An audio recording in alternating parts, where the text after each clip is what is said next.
How to change username on Facebook. Hello everybody, welcome back to my channel. This is me Pipin Bisnath, and today I'll guide you on how you can change the username on Facebook. Now the process itself is quite simple and quite easy, so let me guide you through. In order to change the username on Facebook, first you want to open up Facebook, and then you want to head into hamburger icon at the top right corner, and then head into settings.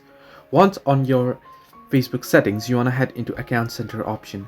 Now here you can see various options. You want to head into the option that says profiles, and there you'll be able to see a profile. You want to tap on your Facebook profile, and then you can see username option. Simply tap on username, and now you can enter in your username here, and then simply tap on done, and if the username is available, you'll be able to change it. So this way you can change the username on Facebook easily. Hope this helped you. Do like and subscribe, and do not forget to leave a comment down below if you have any further issues.